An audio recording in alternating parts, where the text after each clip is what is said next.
You've got Dave Elliott. And a minute out for Alice Sweetwater's. You know, it's sizzling summer out there. You can tell just by looking at the steam on the windows in the morning. But Alice Sweetwater's has summer sizzling lunch specials just for you every day from 11 to 4. Mondays, the Smash Burger Beach Break for $12. Tuesday, it's Taco Tuesday for $12. Wednesday, the Dockside Duo, which is my favorite. 3 chicken fingers, 3 fried shrimp served with golden fries, $12. And Thursday, the classic French dip. You'll love it. Don't forget Fridays, the local catch lunch. And don't forget Alice Sweetwater's for dinner and snacks and everything in between. It's Alice Sweetwater's, my favorite place to eat, and yours too, I'm sure. At the corner of Glades Boulevard and Airport Road, diagonally across from the East Naples Home Depot, Alice Sweetwater's, where they serve crabs, shrimps, and big people. Hello, this is Melissa Blazier, your Collier County Supervisor of Elections, with an important message about the primary election. All vote-by-mail ballot requests from previous years have expired, and voters who wish to vote by mail in 2026 must renew their request. The deadline to request a ballot for this upcoming election is 5 p.m. on August 6th. Please visit colliervotes.gov or call 239-252-8683, 239-252-8683 to request your ballot today.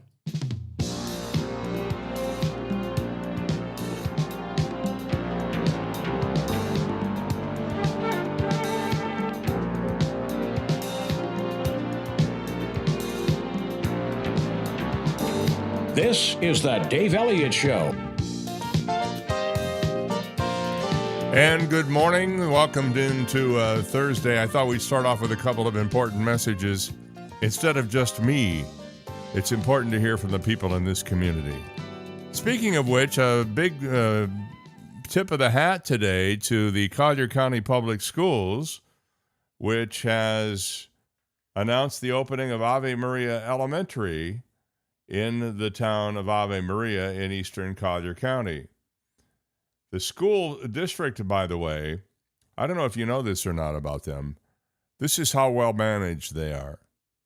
They are debt-free, and that includes the recent opening of Aubrey Rogers High School in North Naples, and now the opening of Ave Maria Elementary. And the mascot for the Ave Maria Elementary School is the Cardinals. I don't know if you get the significance of that, not to be confused with the St. Louis Cardinals, but I think because Ave Maria was a town founded around a Catholic church, the Cardinals are an appropriate name for the mascot. So it will open for this coming school year, which I believe starts a week from Monday. Ave Maria will serve students in pre-K through grade 5. The campus features bright, modern learning environments, innovative instructional spaces, enhanced safety features, unique golf cart drop-off areas, and the capacity for future expansion as enrollment in the area continues to grow. You would think, wouldn't you, that being in a community where you travel a lot around by golf cart, it would be appropriate to have golf cart drop-off areas. I wonder if there will be a place for fifth graders to drive their golf carts and just park them. I don't even know if it's legal for a fifth grader to drive a golf cart. Does anybody know? If you do, text me at 305-699-2665. Of course, we are live every Monday through Friday morning, beginning at 7 a.m. Eastern Time. And I'm so glad you could join us. Please do yourself and me a favor and tell your friends about this show, because we don't just talk about Collier County, Southwest Florida, the state of Florida. We talk about everything all around the country. I know that we have listeners from as far away as Wisconsin and Michigan, and I am told from time to time our friends at St. Andrews Golf Club in Scotland actually tune in to listen, so that's pretty good news. And we love having you on board. Thank you very much. By the way, coming up on the show today, the funny man, the funniest guy I know, Bob Zany, will be in with the Zany Report. That'll be at a little after 8 o'clock this morning. And in just a few minutes, we're going to talk with a guy I've known for a number of years now. He is well respected in the broadcast community, having worked at numerous locations in New York and in other parts of the country, and we'll be getting into that with him in just a few minutes. His name is Frank Cipolla.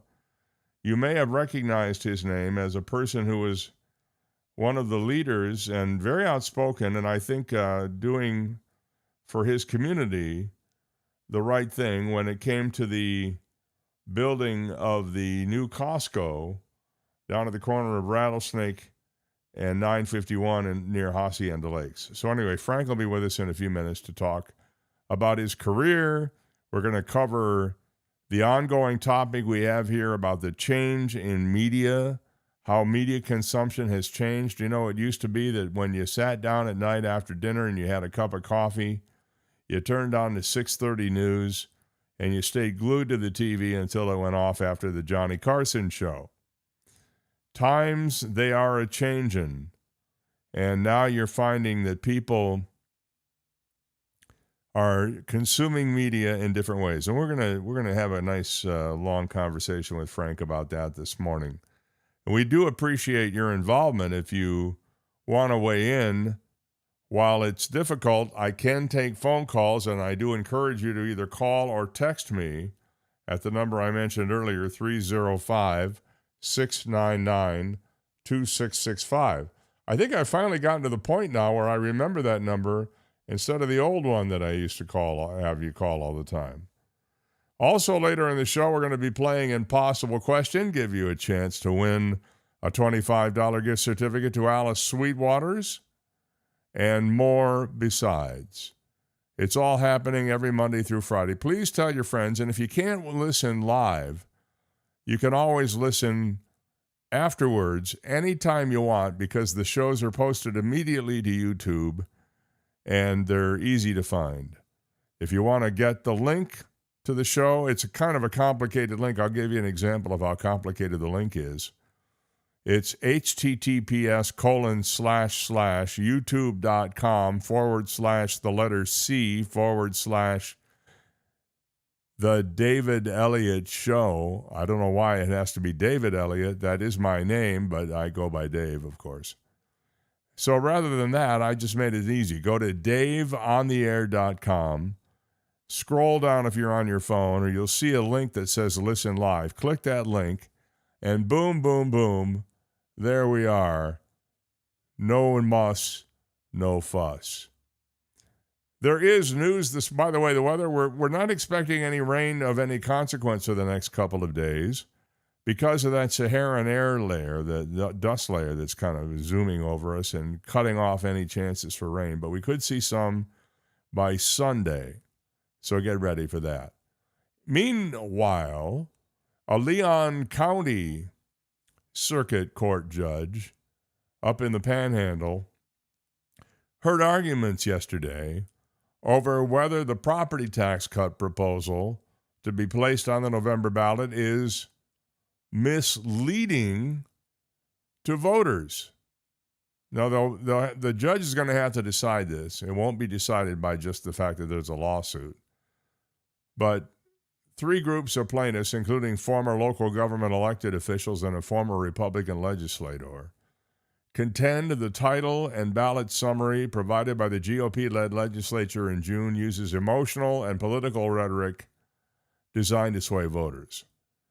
The proposed constitutional amendment, HJR, that's House Joint Resolution 1F, would increase the current $50,000 homestead exemption to $150,000 next year and $250,000 the following year, which means you would be paying lower property taxes because your home's value would be discounted by those two amounts next year and the year after. The exemption, however, wouldn't apply to the portion of the property tax bill levied for K-12 public schools. Another provision of the measure would lower the cap on annual assessments of non-homesteaded properties from 10% to 5%. Attorney Jamie Cole argued the title of the amendment, Save Our Homes from Excessive Property Taxes. Let me see, does that spell anything? Sohepti. No, it doesn't spell anything.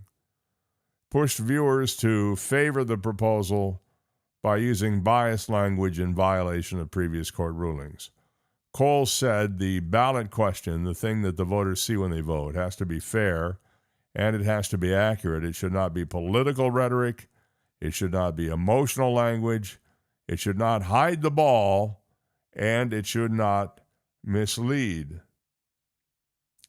Cole pointed to a Florida Supreme Court opinion from 1994 that proposed, quote, Save Our Everglades amendment was misleading because it implies that the Everglades is lost or in danger of being lost to the citizens of our state and needs to be, quote unquote, saved via the proposed amendment. Anyway, so this is generating a lot of conversation around the state of Florida. Will there be an amendment to reduce the valuation of your home, thereby reducing your property taxes in some areas? And I'll tell you what I've been saying right along, and I'll say it again. It may be that they are going to try to put this into effect and lower your property taxes, but governments do not, by nature, decrease spending year over year. They just don't do it. As a matter of fact, if you think about it, the money that they are not getting from property taxes will have to come from someplace. And even though it may be a different mechanism to extract money from your jeans pocket, it will still be money out of your jeans some way or another. So my thinking is, why not make it transparent where that money that is going to be lost because of the reduction in property taxes is going to come from, and not try to come up with all these schemes. Oh, we're going to increase this rate and we're going to do this and we're going to have to add more to your cell phone bill and we'll be putting money on a gas tax. I mean, it's going to be a nightmare. Not only that, but then cities, counties, and other local units of government are going to have to scramble to try to find the money to pay the bills. And when you're in a growth area like we are here in Southwest Florida, you know, we have people moving into these communities, I should say, every single day. Hundreds of people, thousands a year move to Collier County in particular, one of the fastest growing areas in the entire United States. And that means rather than having less money to run government, we need more because we have to keep up with the growth through infrastructure and amenities, et cetera, et cetera, et cetera. So all I can say is I'm not in favor of this property tax scheme, which is what I think it is. It doesn't seem to be well thought out. And if the language is misleading, so much the better. Now, we already had misleading language not on the ballot proposal, but against the ballot proposals that were on the ballot in 2024. The one was the abortion proposal that was made for the state constitution, and the other one was for recreational weed. I am not a recreational weed proponent. I believe it's not necessary. We don't need it, and you know all the arguments. But nonetheless, the state spent money trying to convince you that both of those things were bad ideas. And it's not that I support them, because I didn't support the recreational marijuana proposal, as I pointed out, but the process was definitely broken there. Definitely broken. So thank you very much for your time and attention. I have a ton of stuff to get to this morning, but I want to take a minute to welcome my good friend Frank Cipolla to the show. Frank has been a journalist for many, many years. He is now a permanent resident of Southwest Florida, for which we are grateful as a community to have him here. He's a former radio and TV news broadcaster, been seen and heard around New York City and nationally for almost 40 years, which is really interesting because he's only about 29 years old, I think. He began his on-air career at several small radio stations. I didn't even know they had small radio stations in New Jersey. I'm getting a little echo here, which I'm about to fix right now. There, I just fixed that. And in the mid-1980s, Frank was hired as news anchor on the Soupy Sales radio show on WNBC AM in New York City, back when AM was a thing. There he also worked with Don Imus and Howard Stern, often filling in on the Imus in the Morning Show, and later worked as a reporter for the NBC radio network before moving into local TV news. First as host of Staten Island Live. I didn't realize there was anybody still alive on Staten Island, Frank. Yes, there are many people still alive on Staten Island. And then the co-host of the popular morning show on News 12 New Jersey. Well, now that I've given people all of your CV, I'm out of time. Thanks for joining us this morning. Pleasure being here. Thank you, Dave. You know, the days of being on AM radio are long, long gone. There is no more viable AM radio, I would argue. In fact, I was looking up an old radio station that I used to work at in Michigan yesterday, back in the 70s, and I discovered, much to my chagrin, that the company gave back the frequency to the FCC in 2014, 12 years ago. It's just not a viable media anymore, and yet I still hear about small towns around the country who have, AM stations that do pretty well. Hey, it's tough to understand. First of all, congratulations on your new venue here. I think we're on the cutting edge. I know you've dabbled in the internet. But I want to congratulate you because so many people listened to you for so many years on the other station that now we get an opportunity to see you, Dave.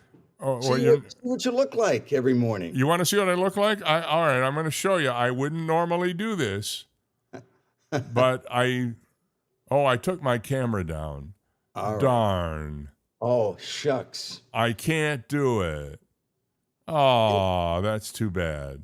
Hey, anyway, you talked about the AM radio. It's hard to believe for some people, maybe some people of a certain age, but back in the 70s and 80s and 60s, AM radio was just a giant. It was the thing. And now here we are 40 some odd years later, and it's different. I do want to correct you on one thing. You didn't say WNBC correctly. For anyone who lived in the New York metropolitan area, it's WNBC.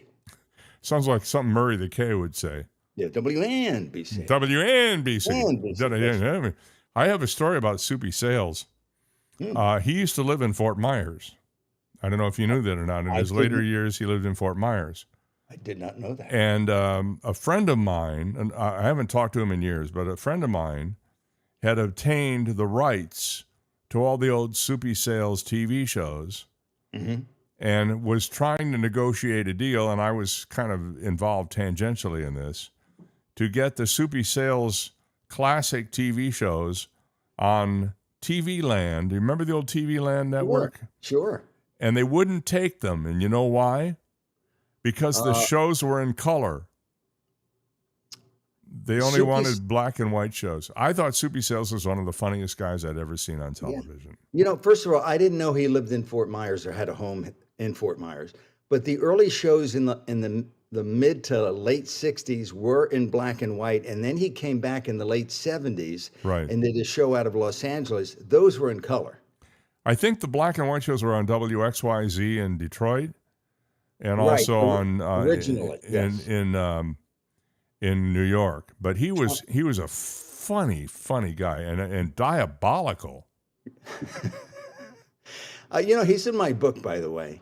Oh, he is? Yeah, I want to talk about your book too. Yeah, but Soupy was unique. I don't think there will ever be another Soupy. I mean, for some people, Vivino, what was that gentleman's name in New Jersey? Vivino. He did a show, and I forget. He just passed on recently. It was sort of like a Soupy Sales version, but later years. He was a unique personality. He had all these double entendre jokes that he used to do. Oh, And, yeah. very unique guy. I worked with him at the very tail end of his career. He had been in television many years, and he had a radio show. It was really the last thing he did. And quite frankly, he was a bit bitter at the end. And I got the bitter Soupy Sales. But it's all in the book, Dave. It's in the book. Yeah, let's talk about the book for a minute. You've written a book about your experiences in radio and some things that people wouldn't ever believe, called It Shocked Even Us, and More Stories, covering local news. And I might point out that probably the biggest story of your career was 25 years ago this year. Yes. 9/11, 9/11. covering the World Trade Center attacks. Yes. Would you care to share with our audience what you told me yesterday about your processing of the whole experience? Well, any good reporter, when they goes out on a story, he or she goes out on a story, whatever they see, and in New York there's a lot to see, mayhem and violence and so on. Whatever they see, they have to process on the spot.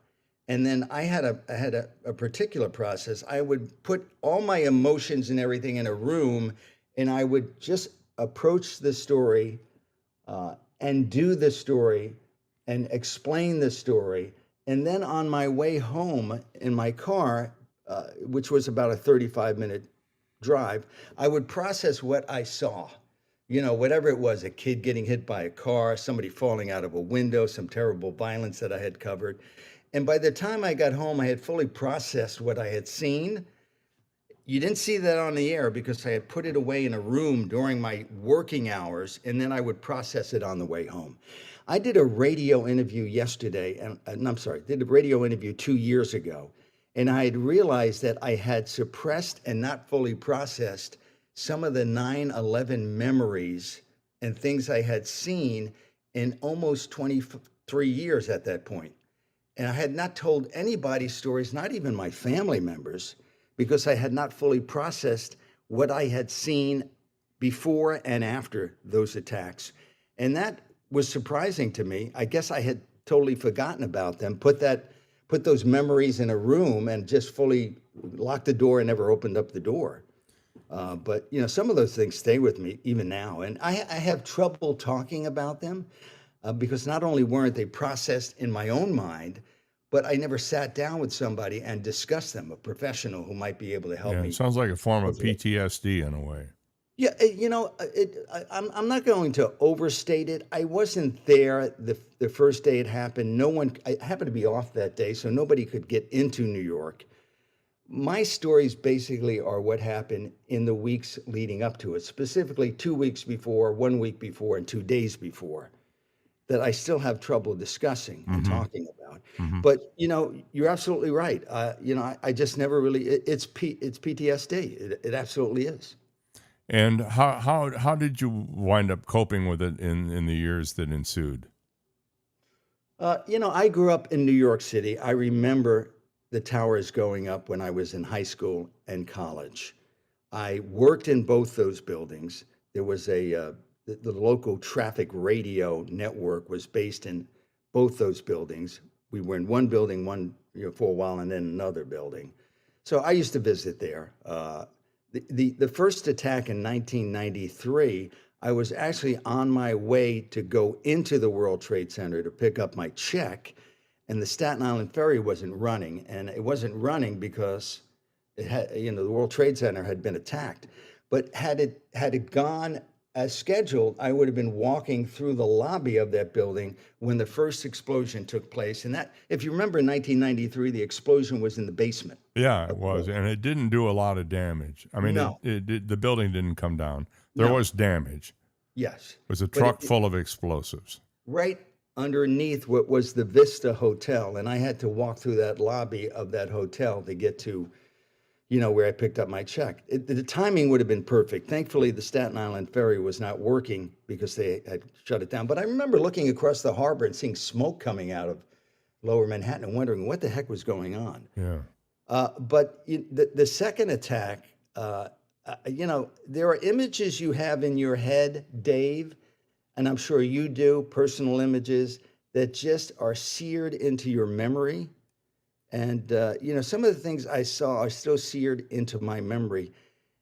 The issue then and now is, and the only reason I talk about this, the issue then and now, and the only reason I talk about this is because a lot of people remember, obviously, the 3,000 or so people who passed away, those in the building at the time, the first responders, the police officers, the firefighters, and so on.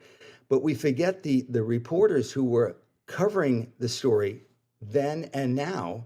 Many of my friends, their bodies ravaged with aggressive cancers, who have passed on long before their times. I speak for them. I speak for them. My friends who have prostate and bladder cancer and brain cancer, because what happened that a couple of days after, on September 13th, 2001, is that the former New Jersey governor, who at that time was the FDA administrator, came down and they did some air testing, and they determined that the air was fine to breathe. It wasn't. We knew it wasn't. You could smell pulverized plastic and steel and fire, and we knew it wasn't safe, but for some reason they said, don't worry about it. You don't need a mask. You can come down here. The air is okay. We knew it wasn't. And a lot of my colleagues who were there every day, set up to do live shots again and again and again, were breathing in that stuff, and they are long gone. Or they're struggling with diseases like early onset Parkinson's disease and dementia and so on and so forth because of the junk that they were breathing in.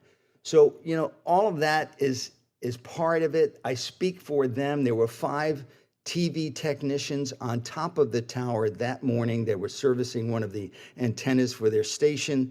They died, of course, in the collapse. And then so many of my reporter friends no longer here because they were told the air was safe. They went down there every day and they just passed on from very aggressive cancers. I have a very odd memory of that event. In addition to watching it unfold live on TV, which was, that may have been TV's most, I don't know what word you want to use, but important coverage ever. We were in New York in December of that year, around December 10th. So it was just 3 or 4 months after the towers were struck by the terrorists. And we were staying down in Chelsea. In fact, we were south of there because I can remember looking down the street out of our hotel window and seeing all the Klieg lights that were on around the ground zero area. And I walked up the next day. We had arrived in the evening. We went into our hotel. We looked out the window. We could see the lights, and we could turn on television and see Tom Brokaw talking about what had happened live while we were there. The next day, I went uptown to Midtown, and I went into Macy's. And the most unique, and I'd been to New York a number of times, so I'm familiar with the city and the tempo of the city and everything. The sidewalks were crowded and almost completely silent, except for the sounds of traffic. People weren't talking. Yes. I went to Macy's. Somebody opened the door and held it for me. Now, when was the last time that ever happened to you in New York City? The whole temperament of the town changed for months. It was an amazing experience, I have to say. Yeah. No, you're absolutely correct. I remember that as well. There was just complete silence.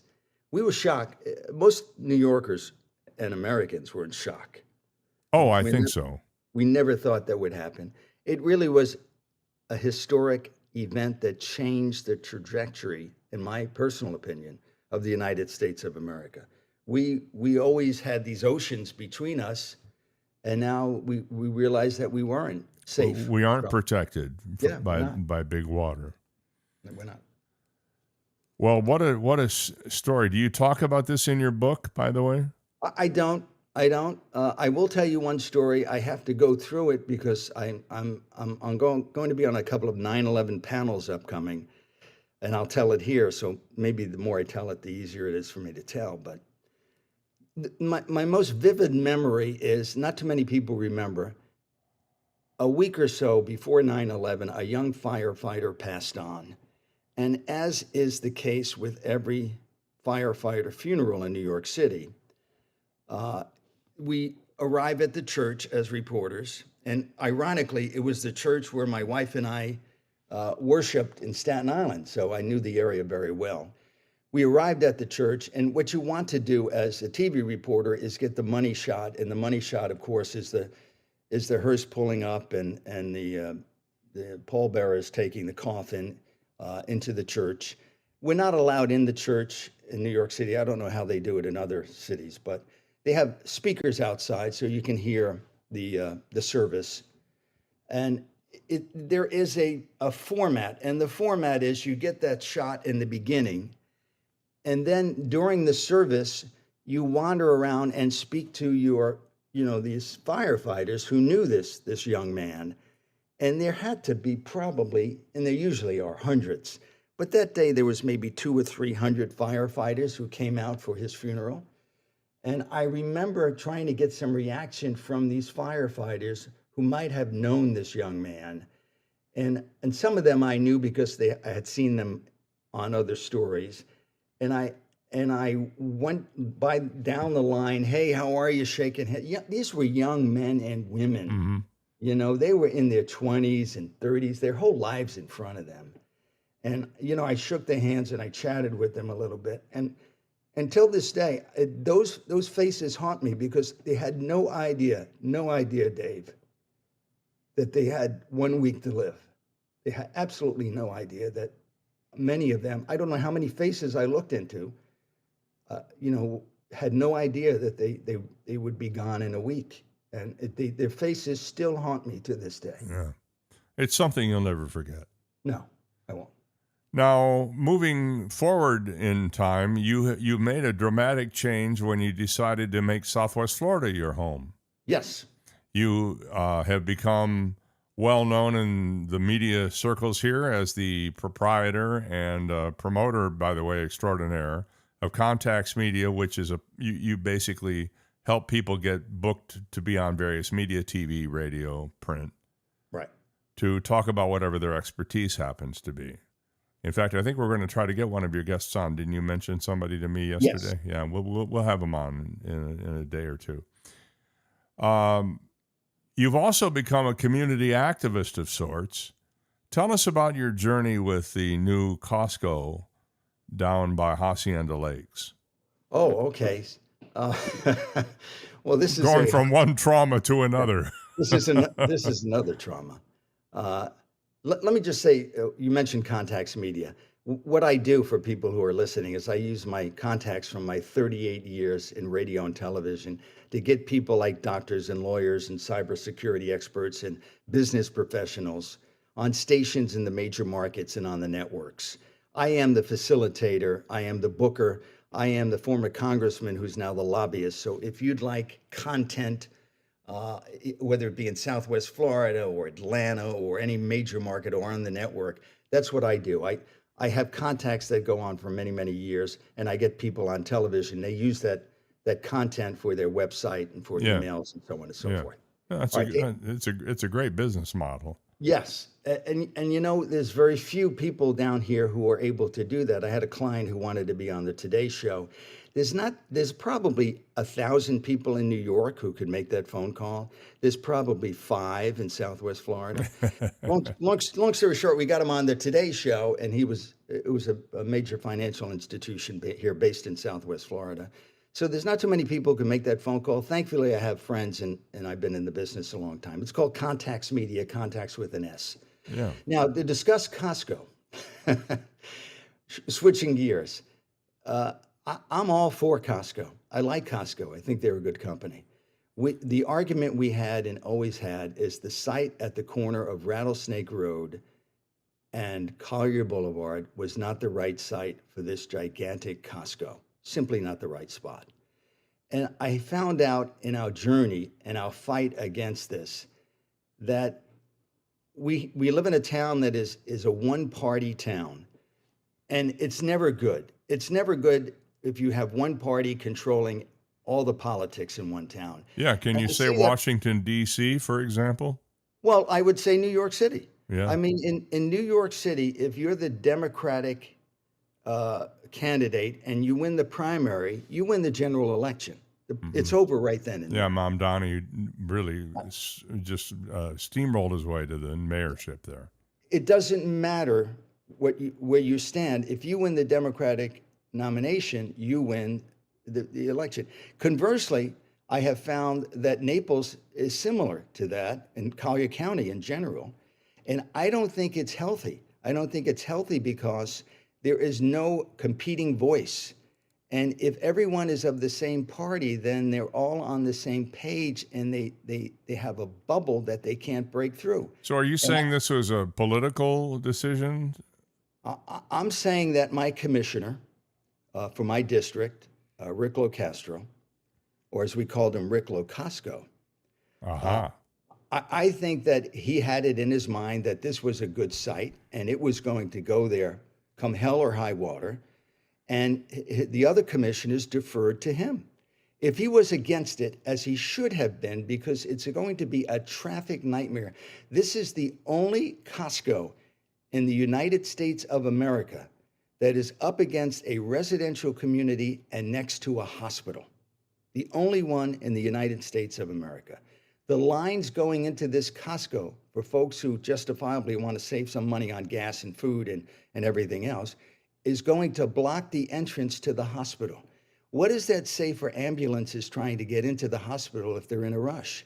When there's an estimated, by Costco, 9,000 vehicles coming in and out every single day in this very small corner.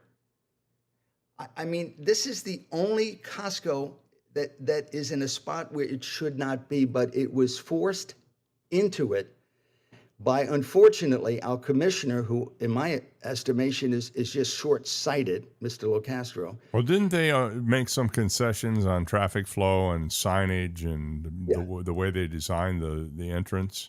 And, toward the end, they did, and I commend Costco for doing that. The signage is going to move the traffic into a different direction. I don't want to get into specifics. That will clear up the traffic at Collier and Rattlesnake Road. But I will say this, there's a lot of older residents here. There's an over 65 community. There's a memory care community. I see folks walking with walkers and barely getting across the Collier Boulevard to make it to the other side based on the traffic now. You add 9,000 cars, and it's always been my contention, and we'll have this conversation, unfortunately, when this happens, but this is going to lead to accidents, it's going to lead to injury, it's going to lead to death.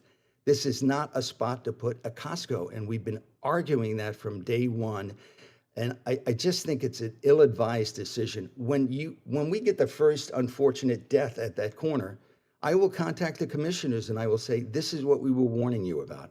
By the way, just a footnote to this, and we can move on to another subject if you want. We met with the folks at the hospital, which is Physicians Regional.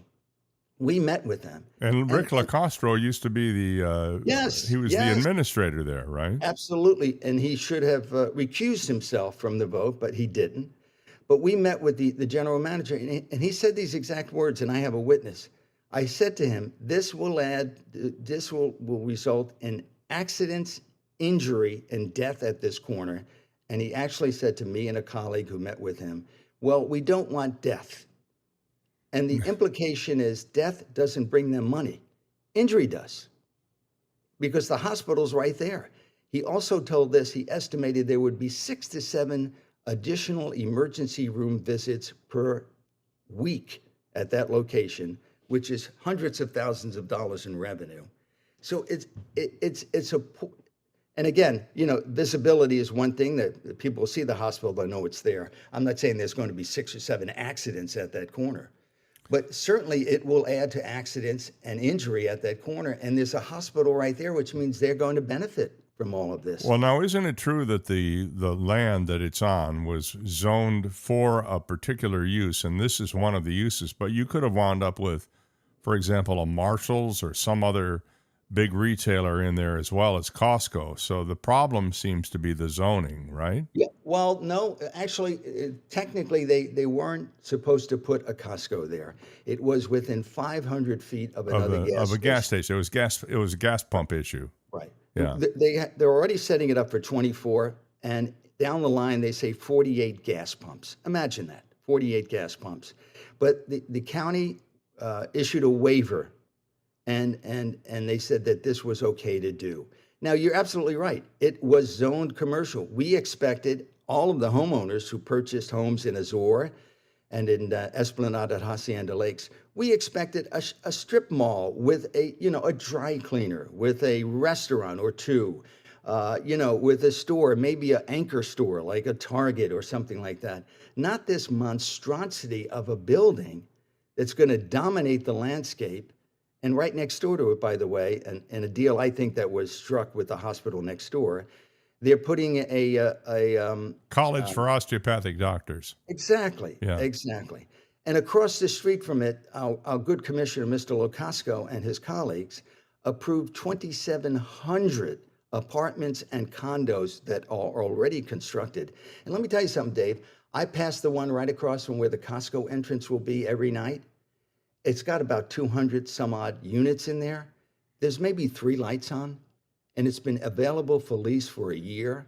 I'm wondering who is living in these condos. It's a monument that they approved that's not being used and is primarily empty at the moment. Are they condos or are they apartments? They're apartments and condos. I It's a see. whole bunch of them. There's 2,700 right across the street from Costco. Well, I just read in the local paper the other day that there's talk that rent pressure is moving downward because of the number of apartments that are available, and people are not, there are more apartments than there are people. But in talking with our good friend Tim Ayton, he and I pretty much agree that that story isn't necessarily true.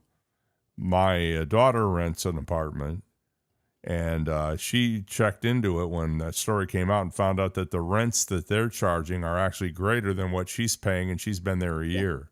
Absolutely. So and by the way, this dovetails beautifully into the next thing I was going to talk about, which is that I remember when I came here in 1994, County Road 951, Collier Boulevard will always be 951 to many of us. And it would I can't call it Collier Boulevard. It was Collier Boulevard on Marco Island before it was Collier Boulevard in the rest of Collier County. Anyway, I remember staying at the hotel Days Inn or whatever it was, right at the Tollgate Plaza, where they're building that big monstrosity of a flyover now. Yes. And driving to my office down on Tower Road, which is just south of the intersection of US 41 near Rookery Bay.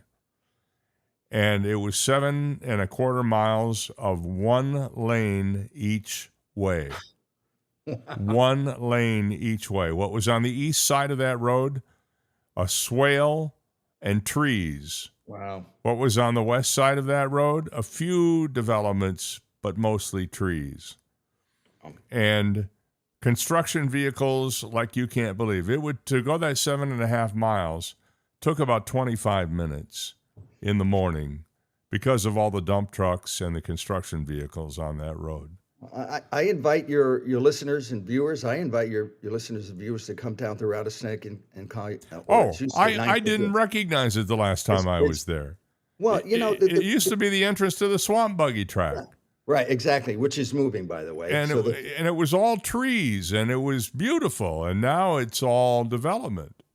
And listen, getting back to the rent issue, I don't know anyone who could work in the service or hospitality industry or even at Costco who can afford a $2,000 per month 1 or 2 bedroom apartment or condo. I don't know how. I don't know who they are building these for. But I suspect, and we discussed this one-party government town, I suspect that, there's been some donations made.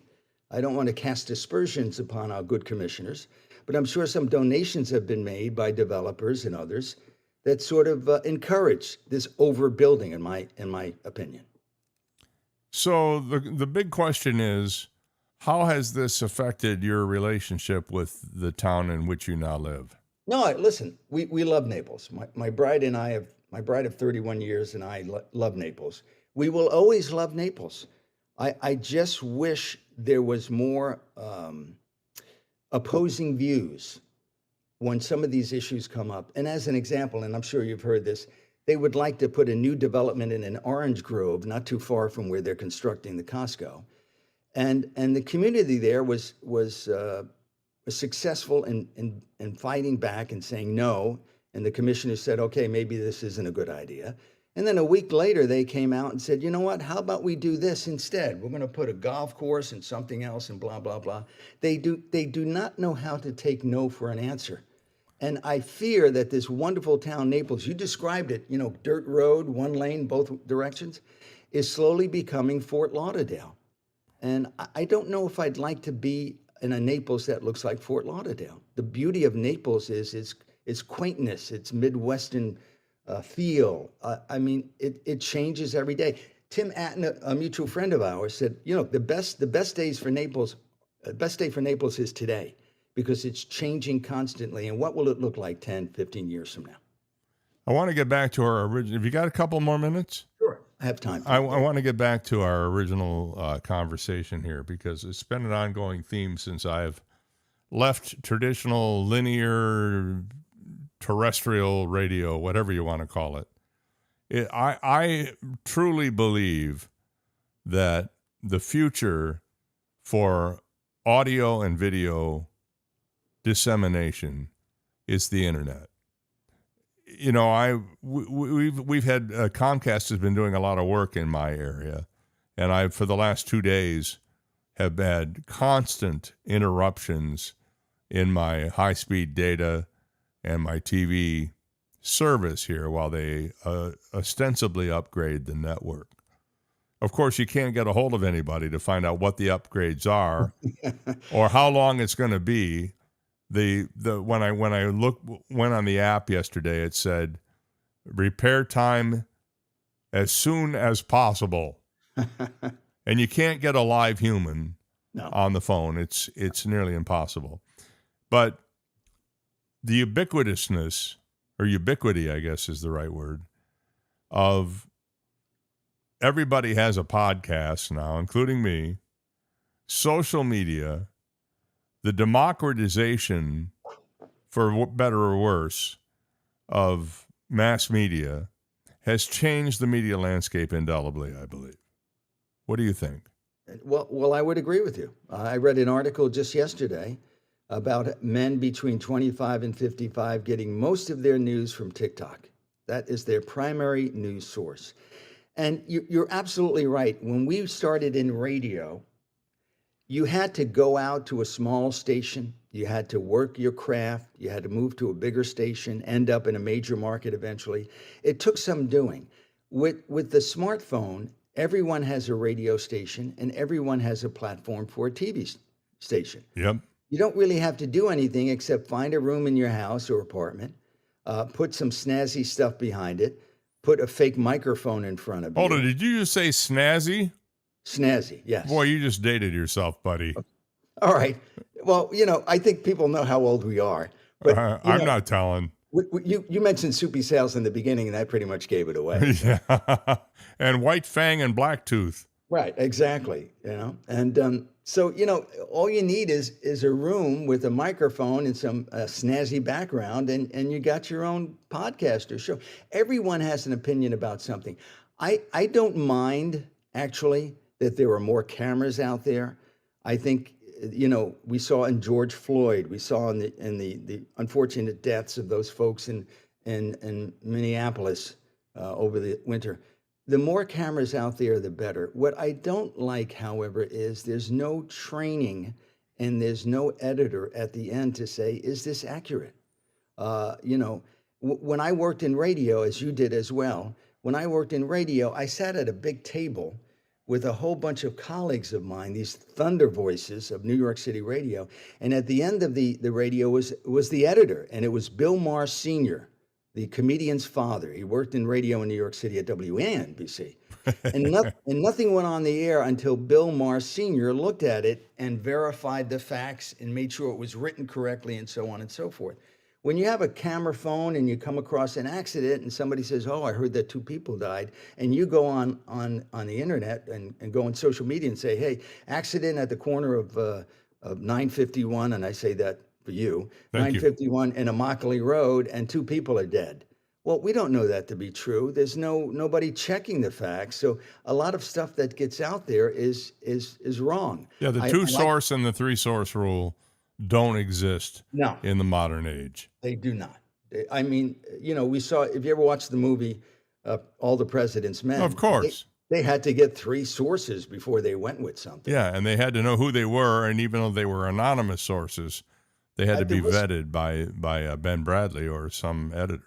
At the risk of losing their job. Yeah. Now you can just get your camera. Hey, here's a truck accident. I heard that 2 people are dead. That's the story right there. It's a totally different world from when we started in the 70s and 80s. I applaud it. I think it's good. I just wish there was more oversight so we didn't get so much misinformation out there. Yeah. Well, listen, it's been such a pleasure to tap your brain a little bit this morning. Thank you for hanging out with us. I hope we can do it again sometime. Yes. We have each other's phone numbers, so we can certainly contact each other. And a reminder of the name of your book and where it can be attained by people. The name of the book is It Shocked, as in shocking. It Shocked Even Us, and More Crazy Stories Covering Local News. And it's available on Amazon or itshockedevenus.com. And let me say, there's nothing political or controversial in it. It's all the funny stories of what goes on behind the scenes when you're covering stories in and around New York City. So all the fun stories are in there, all the, the humorous stuff. And it's a great book. It's a great book because, obviously I wrote it and I enjoyed it. But it's sort of a memoir as well. So I'm sure you'll enjoy it. If you love Soupy Sales, as you mentioned, Soupy's in the book. Well, I'm going to tease this now just as a way to get you back. But when you come back the next time, I want to talk about your extensive stand-up comedy career. Oh. We didn't even touch on that today. No, I did it. I actually enjoyed it, and I did it for money when I was in college, and I opened up for Seinfeld and Eddie Murphy. We were all no ones. I know what happened to you, but what happened to Seinfeld? I don't know. I don't know what happened to Jerry. Thank you, Frank. All right, thank you for having me. Congratulations on the new venue, my friend. Thank you. Frank Cipolla, everybody, on the Dave Elliott Show. We're going to take a break, and we will be back right after this. You've got Dave Elliott. I'd like to take a minute to talk to you about your hearing, and especially if you are experiencing hearing problems or you've noticed recently that your hearing just isn't as acute as it used to be. Well, the folks at Naples Audiology and Hearing Center can take care of that for you. My friend, audiologist and owner Christine Peacock, and her entire staff are dedicated to one thing and one thing only. And no, it's not the freshly baked chocolate chip cookies you'll find every day when you walk in, but it's your hearing. If you wear cochlear implants, they can help you with that. If you wear hearing aids, they can help you tune them up or get them repaired if they're under warranty, or if you need to be replacing them, they can help you with that too. At Naples Audiology and Hearing Center, they are the experts. They've been around a long time, and it's not this one-size-fits-all thing with them because everybody's hearing concerns are unique. Naples Audiology and Hearing Center, online at napleshearingcenter.com, or call them at 239-434-2434 and tell them you heard about it on the Dave Elliott Show. When I smoke weed, I get lost in the music. I like to isolate each instrument. The rhythmic bass, the harmonies on the piano, the sticky melody. Hey, careful, babe. There's someone crossing the street. Sorry, I didn't see him there. If you feel different, you drive different. Don't drive high. It's dangerous and illegal everywhere. A message from NHTSA and the Ad Council. When you're high, you feel different. You think different, you talk different, you draw different, you listen to music different, but you probably knew that. Problem is, you also drive different, and not in a good way. That's why driving high is illegal everywhere. So if you're high, just don't drive. Make a plan to get a sober ride. Because if you feel different, you drive different. Brought to you by NHTSA and the Ad Council. It's 4 a.m., Monday, and you're literally sucking baby snot through a tube because she's congested. Man, that's love. And if you love her that much, love her enough to make sure she's buckled in the right car seat. To make sure your child's in the right seat for their age and size, visit nhtsa.gov/the right seat. Show them you love them. Keep them safe. Visit nhtsa.gov/the right seat. Brought to you by the National Highway Traffic Safety Administration and the Ad Council. Hear that? That's the sound of your life. Perfectly imperfect. Beating in rhythm to the world you've created. But every time you drive after drinking, the music gets drowned out. Your life sounds pretty great. Don't let a buzz ruin it. Buzz driving is drunk driving. Don't drive buzzed. A message from NHTSA and the Ad Council. Hey, Dad, how do airplanes fly? What's in this box? Is this tree good for climbing? How are babies made? What does this thing do? Kids are curious about everything, including guns. Talking to them about gun safety in your home is a good first step, but you can do more. Always keep your guns locked, unloaded, and stored separately from ammunition. Safe gun storage saves lives. Learn how to make your home safer at endfamilyfire.org. That's endfamilyfire.org. Brought to you by End Family Fire, Brady, and the Ad Council.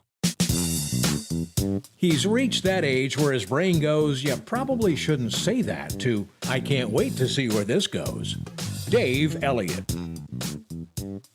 Glad to have you along for the ride this morning. It's Thursday, July 30th, 2026. And some famous and not so famous people are celebrating the day of their birth today. One of the greats of blues, Chicago blues legend Buddy Guy. Yep, he is still kicking at 90 years old. And not too far behind him, the guy who's probably most infamous for the song Having Your Baby, or Having My Baby, Paul Anka, 85. You know, Paul Anka wrote the Tonight Show theme song, the original one. Da-da-da-da-da, that one. Arnold Schwarzenegger, 79. Actor William Atherton, 79. Gene Reno, from the Da Vinci Code, Godzilla, Leon the Professional, 78. Actor and director Ken Olin, boy, he's done a lot of stuff. Not only was he in 30-something, and he was a producer on This Is Us, but he's also directing and producing a lot of the episodes of that Jason Hartley show Tracker that's on. He's 72. Delta Burke, remember her from Designing Women? 70 years old. Lawrence Fishburne, youthful 65.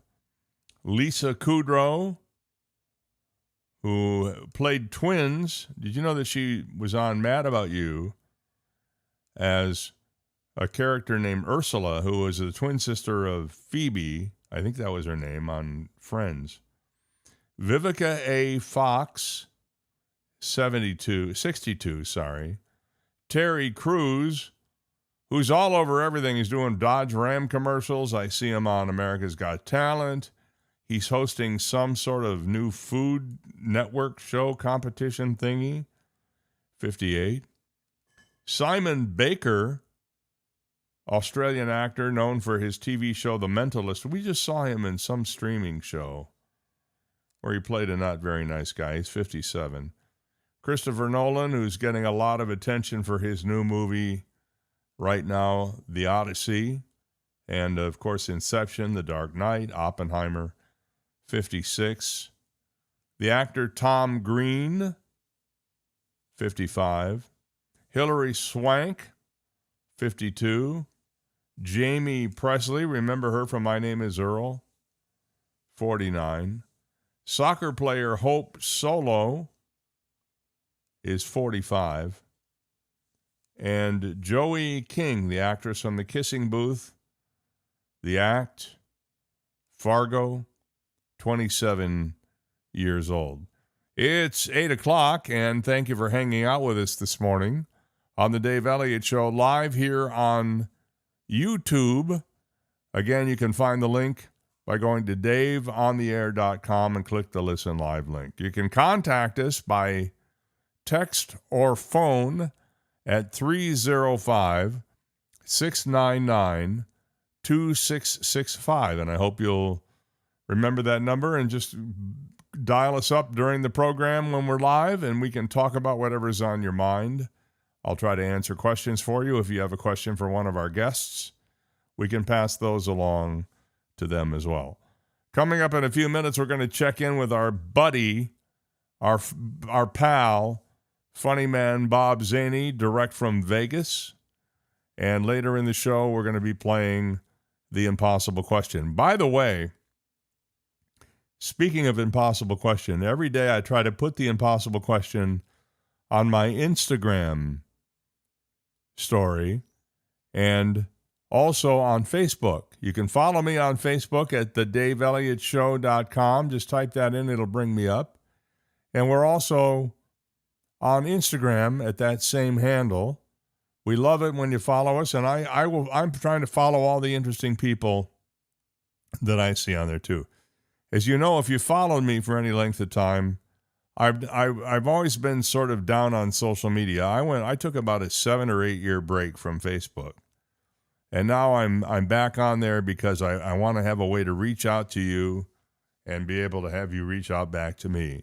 And it's fun. I get to see a little bit of your life, and you get to see a little bit of mine from time to time. But follow me on Instagram and Facebook. And by the way, of course, YouTube and DaveOnTheAir.com. When I have something new to post on my website, DaveOnTheAir.com, I do that. You can also email me. I have 2 email addresses you can use. You can use fmtalker@daveontheair.com. Well, that's the only one I'm going to give you right now. fmtalker@daveontheair.com. And that could stand for Fort Myers Talker@daveontheair.com or Freakin' Manly Talker@daveontheair.com. And I'm sure there are a few you can come up with that aren't so polite. Weather today. Not a lot of rain expected today because of the Saharan dust layer that's hovering overhead. It looks like our best chance for significant rain could be on Sunday. In the meantime, it's going to be warm, so take the appropriate actions.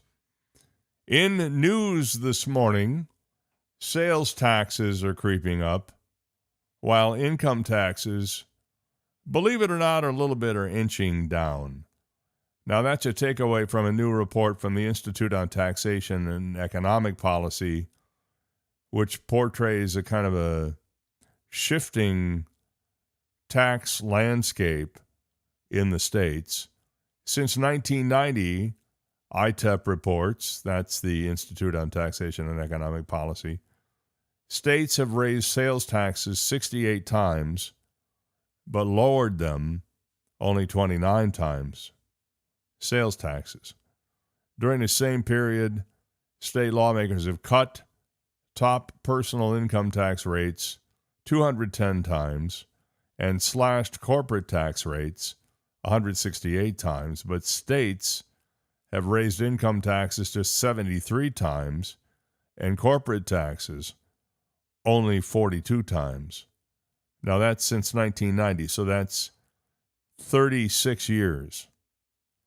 To some policy experts, the trend signals the victory of one philosophy of taxation over another. Many states are cutting so-called progressive taxes, which tax larger incomes at higher rates, and they're relying more on so-called regressive taxes, such as sales tax, which put a bigger burden on lower income taxpayers. The bad news about sales tax is that if you can afford food, at least most food is tax-free, but other items are not, and you don't just spend your money on food.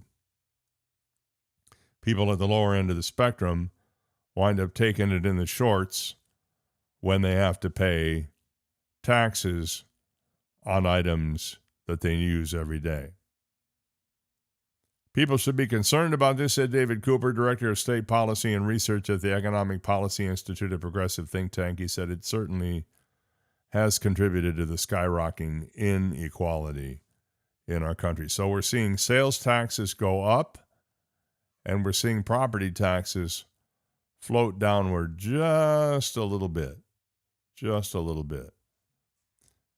Well, I saw this on Gulf Coast News last night. It's kind of an interesting situation here. If you are trying to get a new driver's license, even though you've been successful at getting your driver's licenses in the past, you might run into some trouble if your name on your birth certificate doesn't match up, even if you've already got a driver's license with a name that is different. If your mismatched name on document is causing you trouble, you are apparently not alone. Various people have commented that they've had trouble, even though in the past they had no trouble. They've had trouble getting driver's licenses. They mention a couple of cases. One guy born in Utah who said his name is Steve now. He's 70. He said his mother gave him her maiden name, Will, on his birth certificate after his biological father passed away. His real name, last name is Plunkett. He said, when I was born, my biological father had already passed on. His family was trying to take me away from my mother, so my mom, when I was born, gave me her maiden name, which is Will. However, he said he had never gone by the name Steve Will. His mother later remarried and gave him her husband's last name, Plunkett, but the change was never made legally. So he's running into all kinds of problems now. He said, I never knew when I turned 70 I couldn't get a driver's license because I don't have a birth certificate, he said. His expired license and Social Security documents list his name as Plunkett, but he can't obtain a birth certificate from Utah without a current ID. He said, they've taken my identity. I don't exist no more. His words, not mine. At least not Steve Plunkett isn't here anymore. Another woman had a similar problem. So if this is you, my best advice is try to figure out how you can get a birth certificate that can be amended with the name you use now so that you can at least use that as proof of your birth. I don't know how any of that works, but hopefully you can figure it out. And that's this real ID thing where you have to prove who you are, and then that becomes an official identifying record for you. Also in Lee County, I see we're going to have another weather radar unit installed. This one not at a TV station. Lee County is going to have its own weather radar, the first for it, multi-million-dollar system. Tara Good of Climavision, the company partnering with Lee County on the project, said this is the first system we're bringing to the state of Florida. I guess for a number of years they've been using the National Weather Service radar in Tampa, or is it Ruskin, I think, which has left blind spots in storm tracking due to the distance from this area to there. Benjamin Abes, Lee County's Director of Public Safety, was quoted in the article on Gulf Coast News as saying that their ability to see the weather here in Southwest Florida was restricted by the distance, and one of the solutions is installing these gap-filling radars. The new radar will detect tornadoes, heavy rainfall, hail, all the usual stuff. It was going to help visualize those in actual data so that people like the National Weather Service who get our data and their warning platforms can make a decision on it, said the person representing Climavision. It will go on the roof of Lee County's Public Safety Center, and NOAA and Climavision will cover the costs of the radar, its setup, and maintenance. It can't hurt, and it will also help us here in Naples because we're within the primary coverage area of that particular weather radar. Although I have to say, I think that both Wink and Gulf Coast News do a great job of getting the local weather radar out there for us to see. Okay, you ready for some laughs? I know I am. Let's say good morning to the man who is number one in our hearts and number two everywhere else, Bob Zany. Thanks a lot, Dave. You're welcome. Hey, BobZany.net's my website. Go there, check out my Dry Bar comedy special on YouTube. Watch it there, like it there, and then share it to someone. Millions have. Why not you? Yeah. The FDA has recalled potato chips that may have potential salmonella contamination. The snack is sold under the name Dirty Chips. According to a spokesperson, at least it's not false advertising. A Yale researcher has found people with a more positive view of growing older live 7 years longer, and those who don't are dead. No, right, Chihuahua. Sorry, they're one your demographic. All of them. All of them. And Chicago rapper Twista is facing 5 years in prison for not paying his income taxes. While in prison, Twista, his name will take on a whole new meaning. I think so. BobZany.net. That's where you go to see where I'm headed next. You can check out my Dry Bar comedy special. You can check out my Macari store. Book me on the Cameo and get a Wake Me If You're Horny t-shirt in the merch store. Now let's go back in time.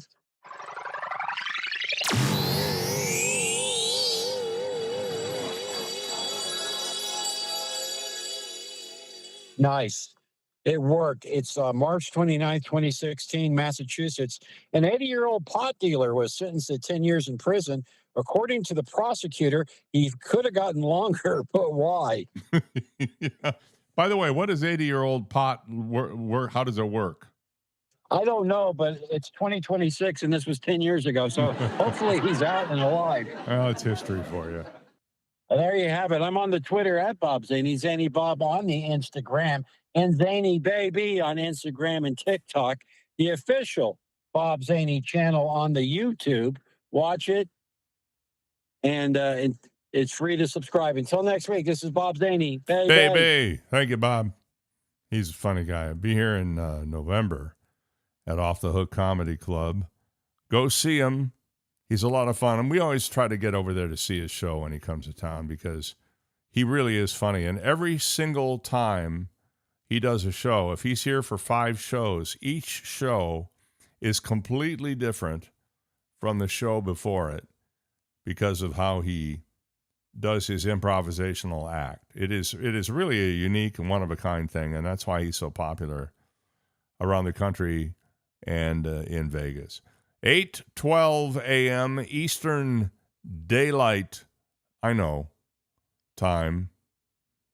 I wish I could say Eastern Standard year-round. I think I'm leaning more toward permanent Eastern Standard than I am permanent Daylight Time.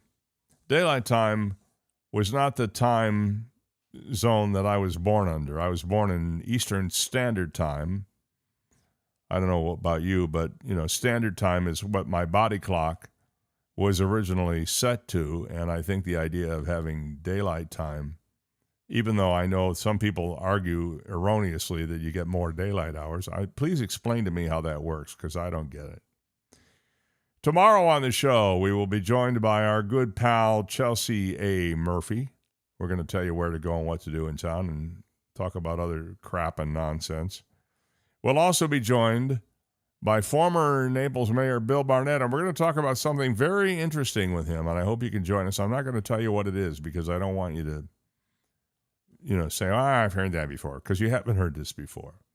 Bill will be with us tomorrow as well.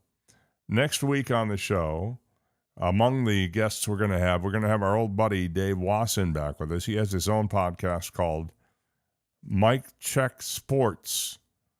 And we're going to talk about the high school football season that is about to begin with the advent of a new school year.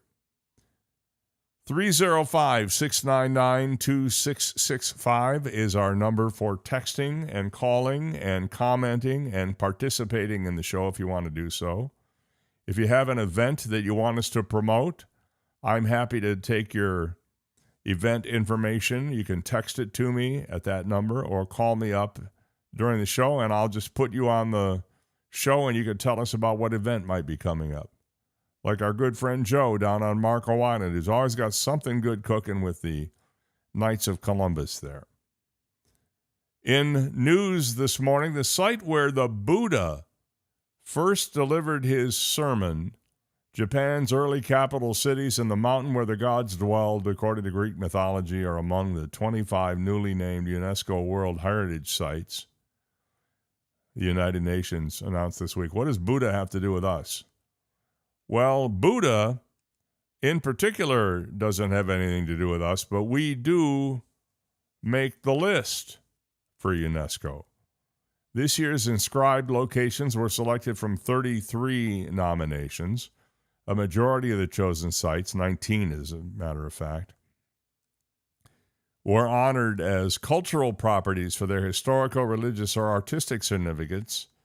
5 were recognized under the natural property category given to ecosystems and natural areas, while the wider realm of Mount Olympus was selected under the mixed property label for its biodiverse Mediterranean landscapes and cultural significance.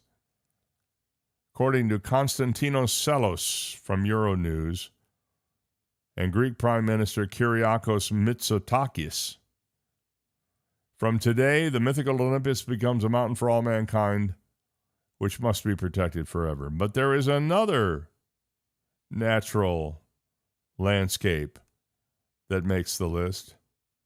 The Everglades. Well, sort of the Everglades.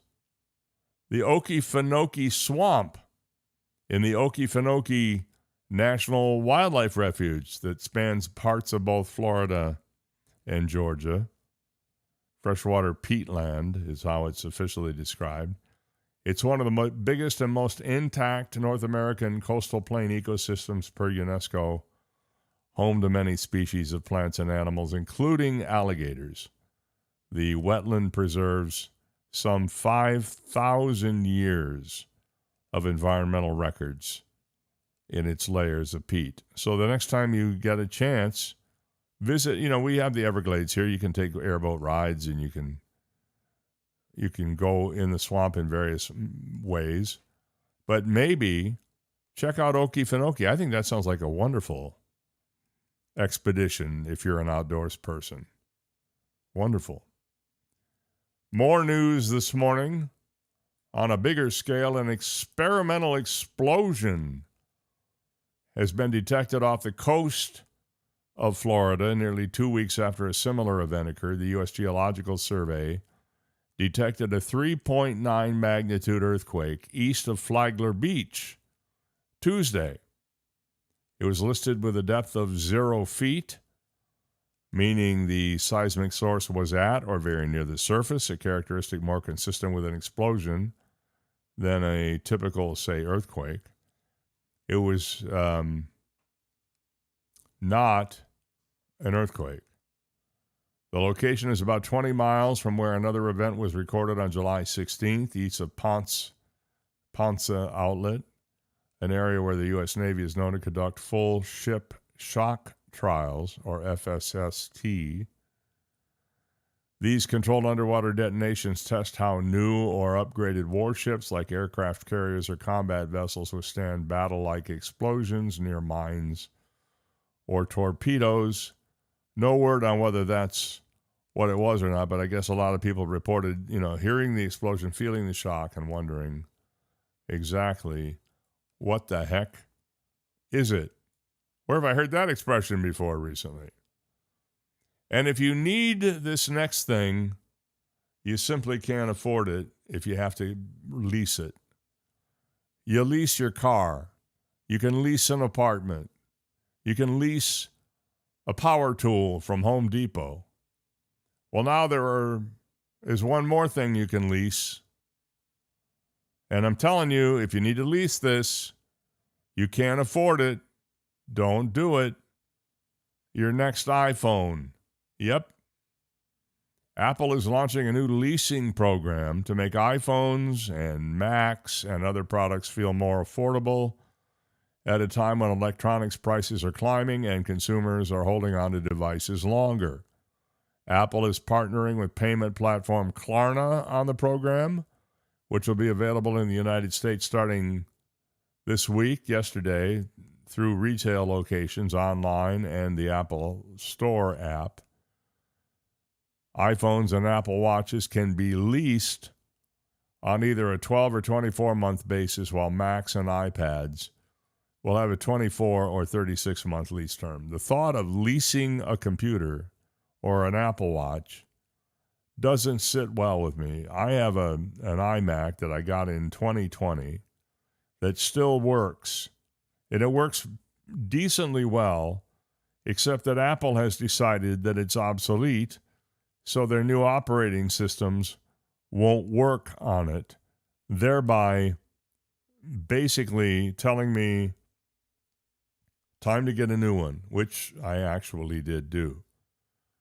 Now, the good news is if I can think of a use for that Apple computer, I will do so, because when I wanted to trade it in on my new computer, they wanted to give me an amazing $30 trade-in value on the thing.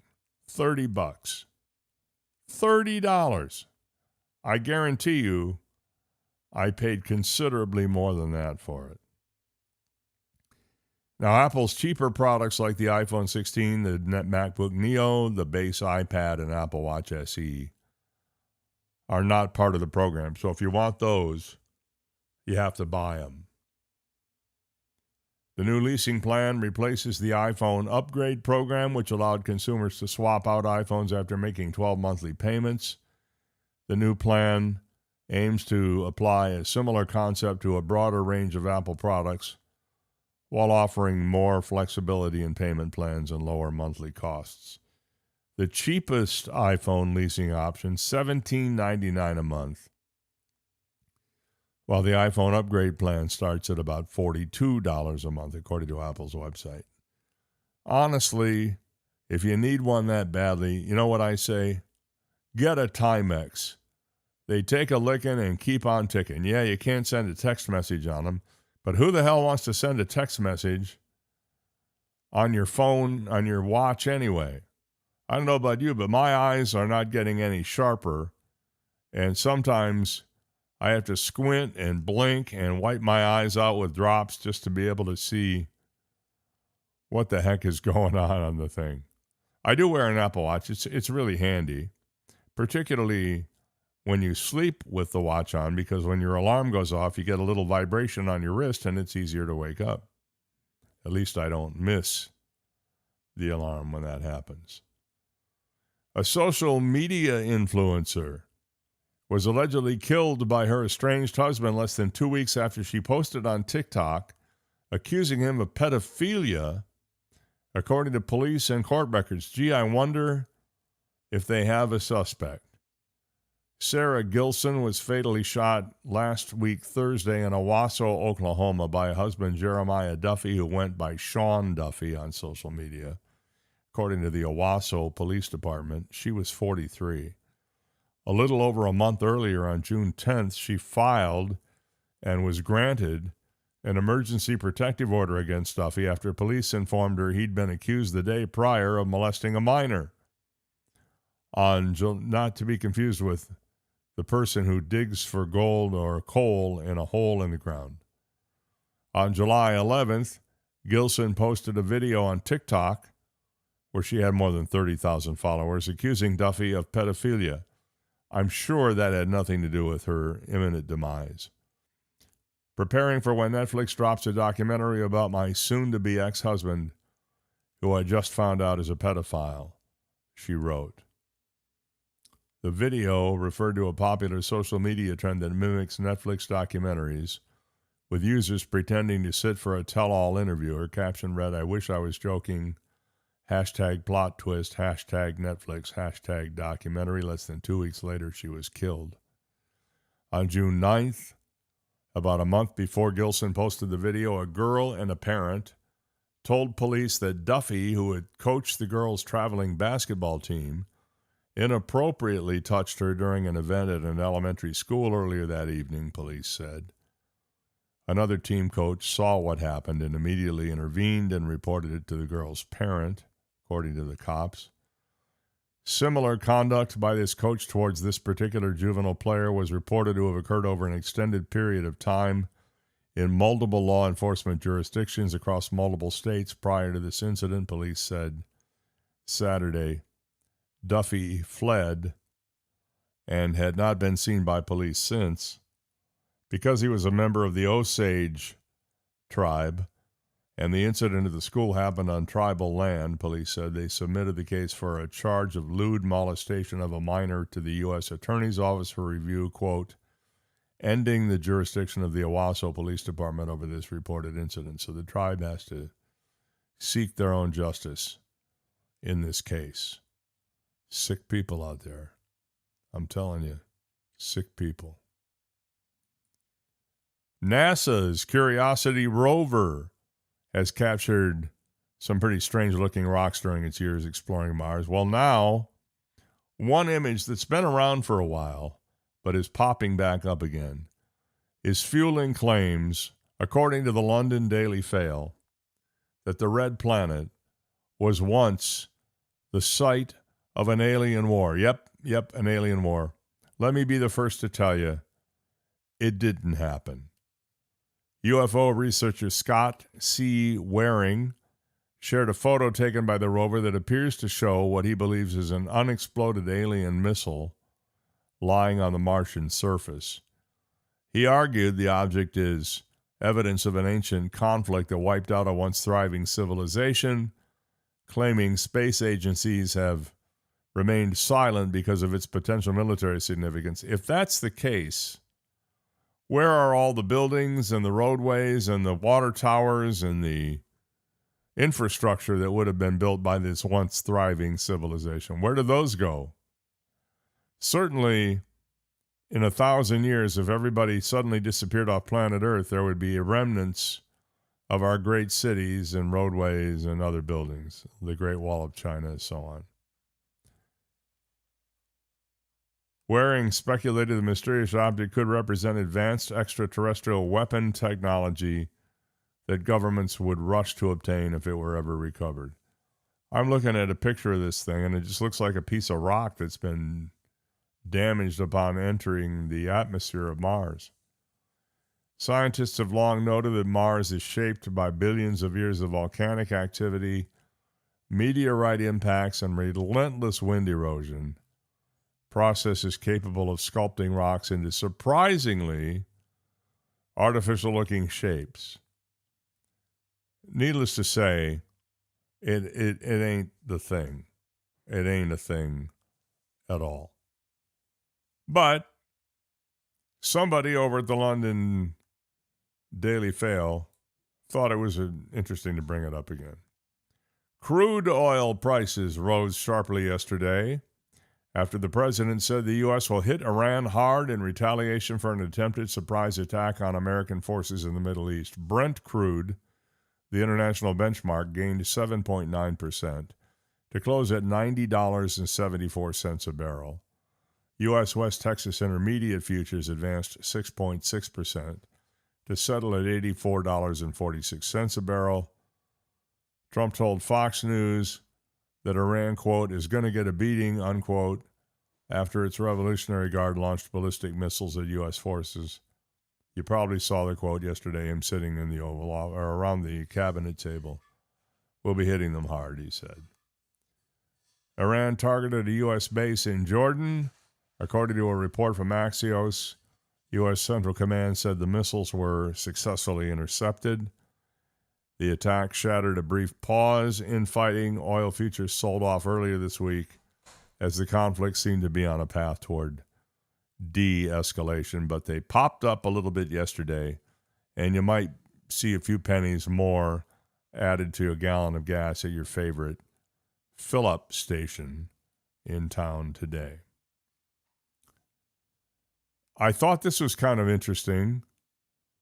I love wacky but true stories. A robber got mopped, M-O-P-P-E-D, in Romania. A woman was cleaning the floors of a store when a man wearing a mask burst in wielding a gun, intent on robbing the place. The woman was so upset that he was tracking dirt with his boots on her newly cleaned floor that she hit him over the head with her mop. He took a shot at her but missed because, well, he had soap in his eyes. Yep. Meanwhile, a coworker called the cops, who arrived quickly and arrested the guy while he was still trying to flush his eyes out at a water fountain. Never trust a woman with a mop. She can do great damage. I mean, trust her to mop the floor, but she can do great damage to you if you mess with her and her mop. Just saying. And what is Mark Zuckerberg up to? You know, the guy, the Facebook guy? Well, some people say he's trying to tank his own company. Back in the mid-2000s, he had a pretty awesome product. You've probably heard of it. It's called Facebook. I'm now a member of Facebook, which was still widely loved and not loaded with ad after ad after ad and scam after scam after scam and people being political. That's the thing I don't like about the one. If I have an issue with Facebook, it's people trying to impose their politics on you. I don't see what the point of that is. They thought it was to keep up with family and friends, not for politics. You know what I mean? But anyway, I digress. Since the mid-2000s, they've been pretty hard on Zuckerberg and his big empire. From, you may recall, the big, disastrous multi-million-dollar foray into a pandemic-era virtual reality world no one wanted to step into, to effectively abandoning content moderation and allowing demented AI slop to flood its social media platforms.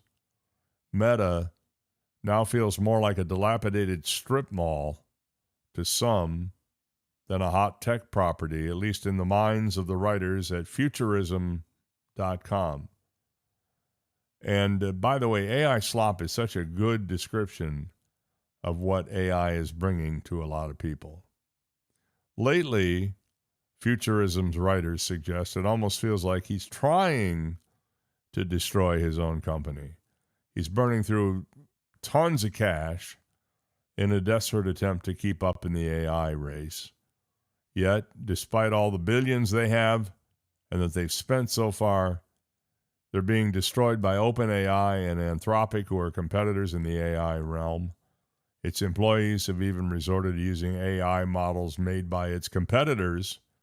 Always a bad sign, a humiliating reality check for how far behind Zuckerberg's efforts have fallen. It's also a financial nightmare. Capital expenses have risen dramatically.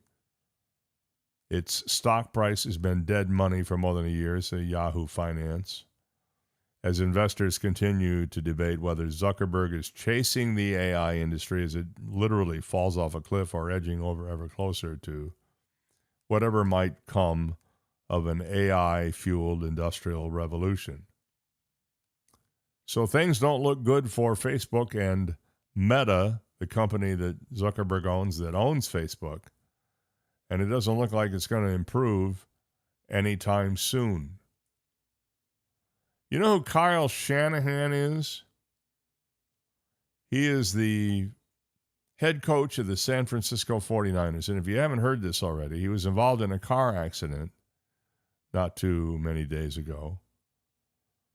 Back on July 25th, 2 weeks after it happened, the 49ers announced that his crash had occurred in a statement and that he will be limited after suffering non-life-threatening injuries as the Niners begin training camp. Those injuries were revealed to be broken ribs, a broken nose, some bumps and bruises, and a concussion. Now, Pro Football Talk's Chris Sims, a close friend of Shanahan's, shared more details during a podcast on Monday. Sims said it was scary, he told co-host Mike Florio. All of a sudden, one day, I get a text from Kyle's wife, Mandy. She texts myself and my wife, he said, and it's like, oh no, Kyle's been part of some horrible accident.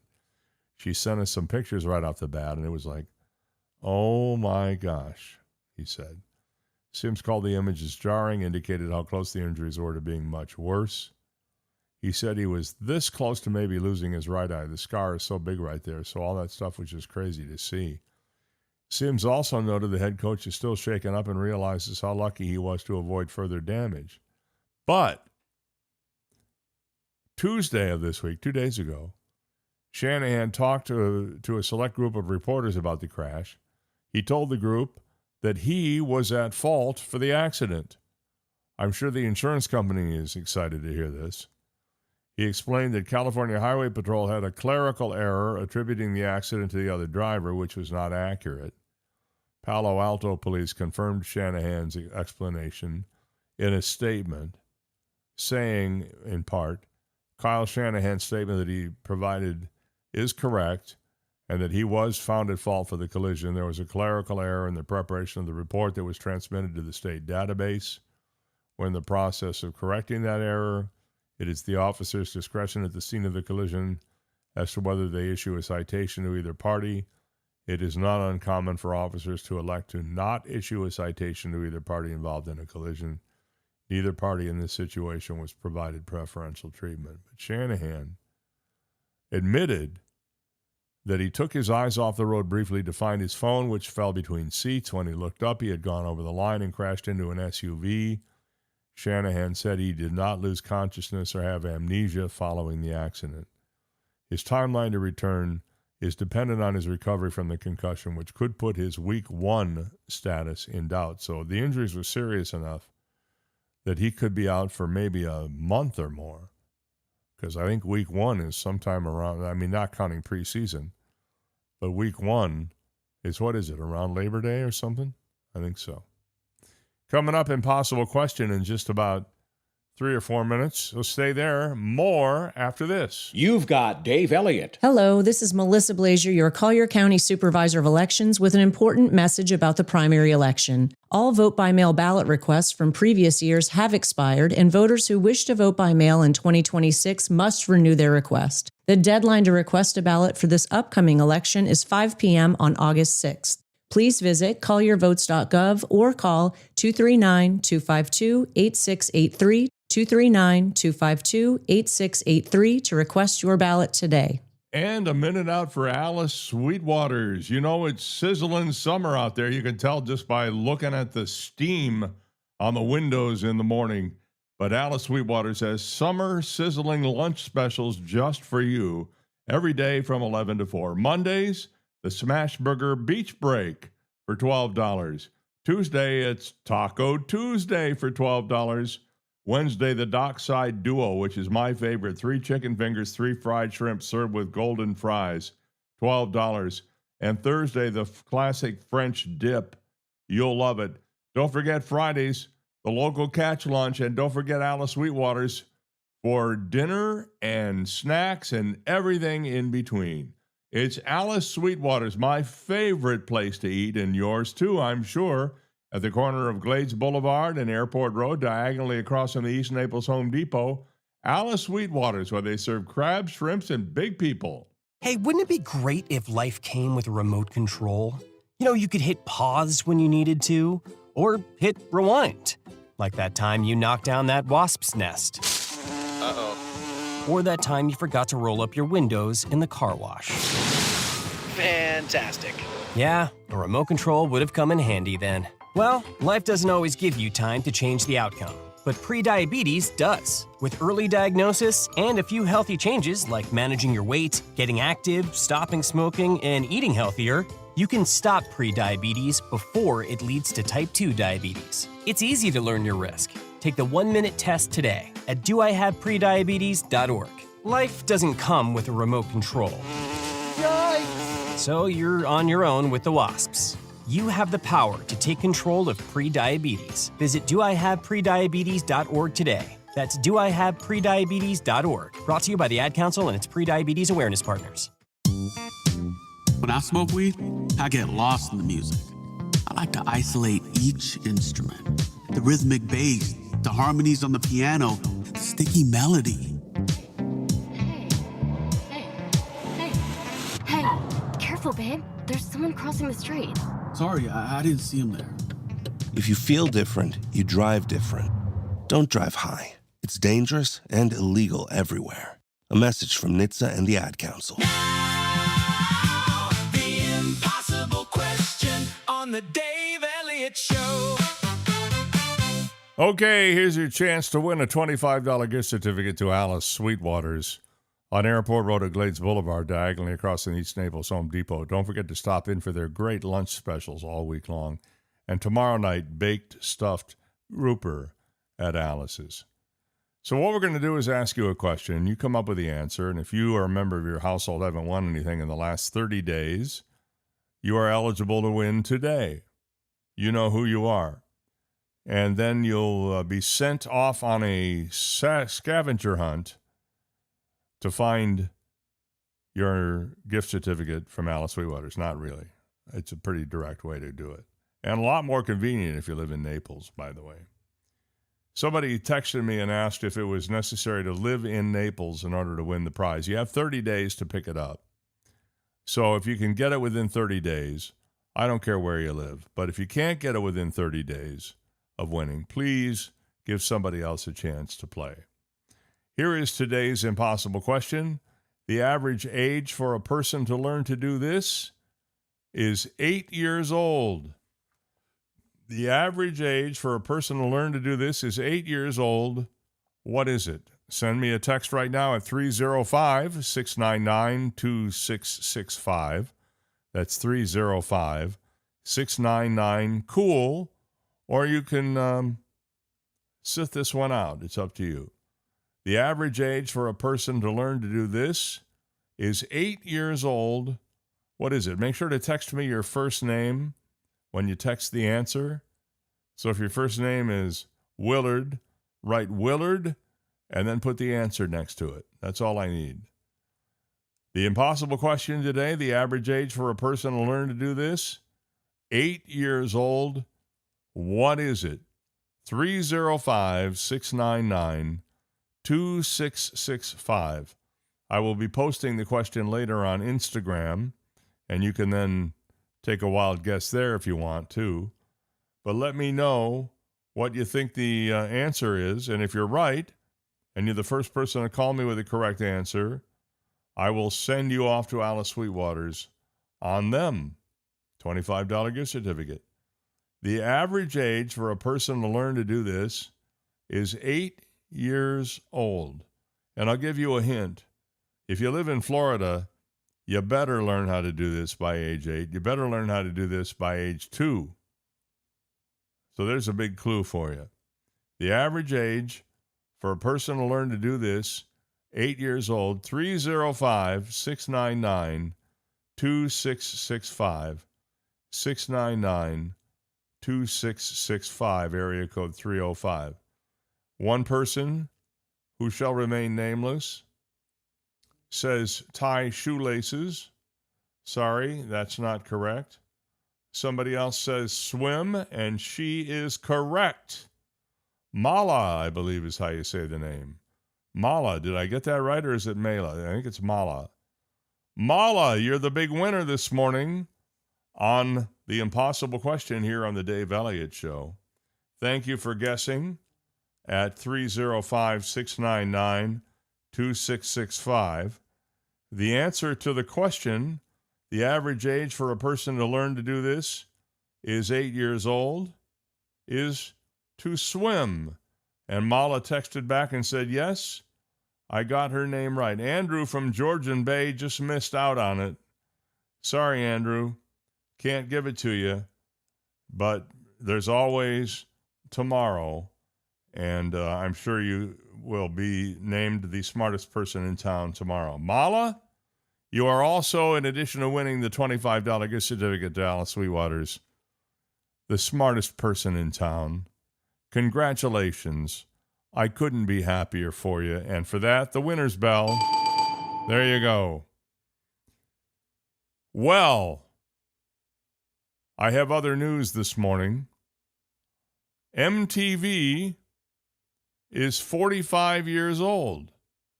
MTV. Yes, they still exist. Sorry to say. I say sorry because they used to play music video. Remember when MTV was a music video channel? Not so much anymore. But anyway, they aired their first video on August 1st, 1981, which would be 45 years ago Saturday. Here are some of MTV's accomplishments. Somewhat cynical, I think it's safe to say. By the way, I want to thank Charles from South Naples for guessing on our impossible question, learn how to text. Sorry, Charles, that's incorrect. Bob G. said swim. Andrew from Georgian Bay said swim, but they were too late. They had to beat the fast fingers of Mala this morning. Anyway, one of the things MTV has accomplished, if you want to think about it, is giving everybody ADD. I don't disagree with that. The MTV style of quick cuts and whipsaw cameras is now sort of the de facto visual language of American culture, from summer blockbusters to commercials for cars and beer. And now with people making their own videos and crash editing them, the whole when I learned how to edit video, there was a whole thing you had to learn how to do. You can't have two pan shots one after the other. If you have a shot showing the moving from left to right, you can't have the next one going from left to right or right to left or up to down or down to up. You had to put a static shot in there. Now they cut things off in the middle. The jump cuts that they have on video edits are considered commonplace and normal. All the rules of editing out the window. The other thing MTV did in its first 45 years was invented, actually, reality TV. 8 years before Survivor, back in 1992, a do-gooder documentarian, Jonathan Murray, and a soap opera veteran, Mary Ellis Bunham, launched The Real World. That was the very first reality show. It also legitimized talking heads. MTV almost single-handedly squashed the idea that people on TV should have some idea of what they're talking about. Fast forward to today, and almost everyone with good hair and a crisp outfit can land on cable TV and be made to seem intelligent. Just heard from Frank from Naples, who said he thought that Mike Nesbitt, one of the Monkees band, started MTV, and I have to look into that. You might be right, Frank. I'm not 100% sure if Mike Nesbitt was an originator of the MTV channel, but I can probably look that up and let you know tomorrow. Another thing that MTV is credited with doing is defeating communism. Satellites started beaming MTV Europe into East Berlin on November 7, 1989. And I don't know if you know this about a satellite signal, but you can't stop a signal at your border. You can stop people from receiving the signals by not allowing satellite dishes, but that was pretty hard to do in East Germany. So November 7, 1989, satellites started beaming MTV Europe into East Berlin, and 2 days later, the Berlin Wall was history. Coincidence? Yeah, okay, maybe. But not long ago, MTV was as compelling a symbol of Western society as Levi's or Coca-Cola or rolling through a stop sign and calling it a California stop.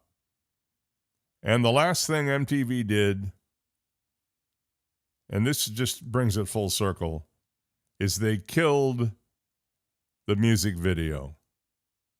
I mean, try to find videos on MTV now, and you'll run into a wall of reality shows. I haven't, I can honestly say I haven't looked at MTV in forever, but I do notice that if you watch Yellowstone or the Dutton Ranch or Marshall's, they're produced by MTV Studios, which I think is really telling as to what MTV has morphed into. And whatever happened, by the way, to VH1? Remember Video Hits 1? That was sort of the grown-up version of MTV. It was for people who didn't want to hear rock and roll and, see Bad Bad Boys being played a million times with the Alley Cat song by the Miami Sound Machine. I wonder whatever happened to VH1. Again, I was not a regular watcher of either channel. I was when CNN took off in the 80s. I was a big satellite news channel fan. There were two competing news sources. There was CNN and Satellite News Channel. And I used to watch Satellite News Channel. I loved the Satellite News Channel. I don't know what it was about it that I liked, but I liked it. And one day I learned to my chagrin that the Satellite News Channel had been bought by Ted Turner at CNN. And man, was I upset.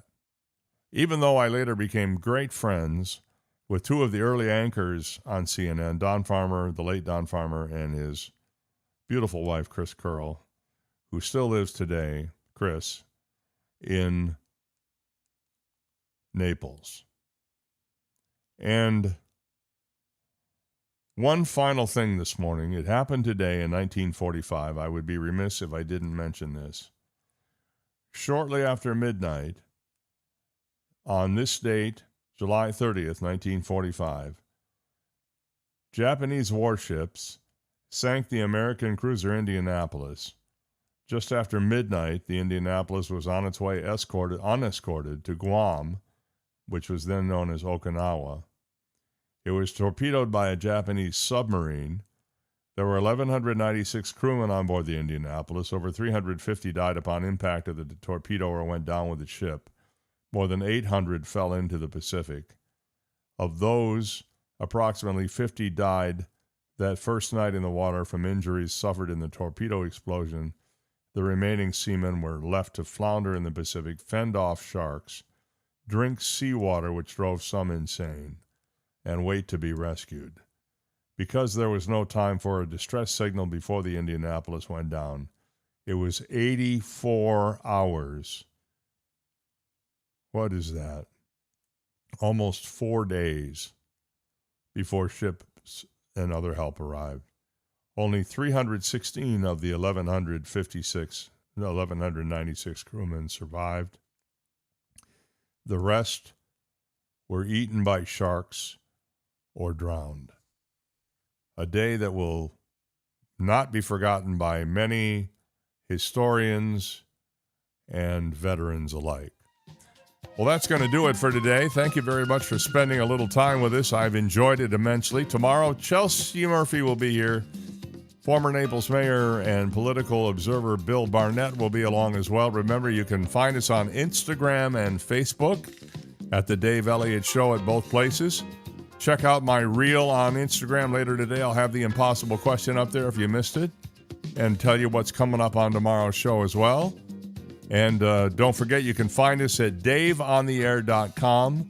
Click the Listen Live link to listen live to the show every day, Monday through Friday, beginning at 7. Or pick up replays of the shows you may have missed as well. Have a good one. We'll see you Friday.